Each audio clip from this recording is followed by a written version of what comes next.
মন খারাপ করার কোনো সুযোগ নেই। পরীক্ষা যার জীবনে যত বড়, সেটাতে সফল হতে পারলে ওটার প্রতিদানও বড়।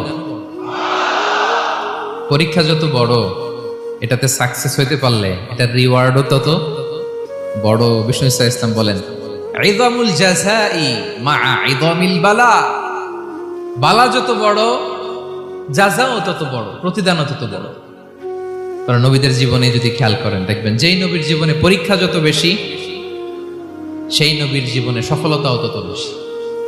সাইয়েদনা ইব্রাহিম আলাইহিস সালামের কথাটা একটু খেয়াল করেন তো, বলেন তো ওনার জীবনে পরীক্ষা কেমন ছিল, বেশি না কম? ওনার জীবনের পরীক্ষা থেকেই তো আমরা এই শব্দটা ব্যবহার করি। আমরা বলি অগ্নি পরীক্ষা। কি বলি? মানে আগুনে নিক্ষেপ করা হয়েছে সাইয়েদনা ইব্রাহিম আলাইহিস সালামকে, তাও স্বাভাবিকভাবে না, উলঙ্গ করে, নেকেট করে। ওনাকে অপমানিত করবার জন্য ওনার গায়ের জামা কাপড় খুলে উলঙ্গ অবস্থায় আল্লাহর খলিল সাইয়েদনা ইব্রাহিম আলাইহিস সালামকে অগ্নিকুণ্ডে নিক্ষেপ করা হয়েছিল।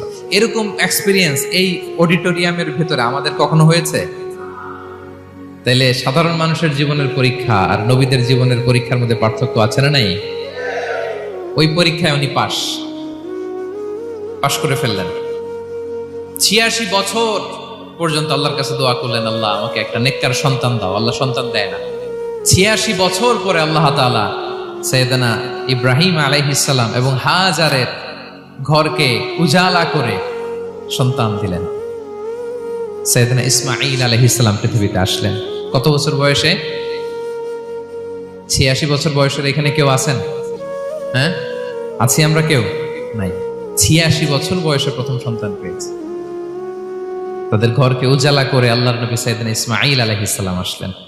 এবার আল্লাহ বললেন, যাও স্ত্রীকে আর এই কলিজার টুকরা সন্তানকে, থাকো তো প্যালেস্টাইনে, প্যালেস্টাইন থেকে 1,500 কিলোমিটার দূর দ্য ব্যারেন ল্যান্ড, ওই মক্কার ধুধুমরু প্রান্তরে রেখে আসো, যেখানে কেউ নাই, মানুষ নাই, গাছ নাই, পাখি নাই, পানি নাই, যাও রেখে আসো।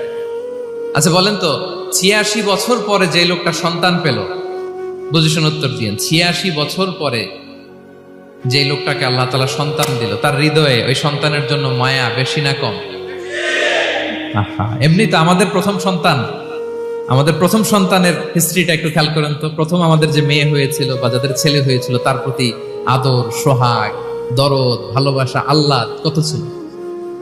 আর 86 বছর বয়স আল্লাহ তাআলা ওনাকে সন্তান দিলেন, দিয়ে বললেন, যাও হাজারকে আর ইসমাঈলকে মক্কার ধুধুমরু প্রান্তরে রেখে আসো।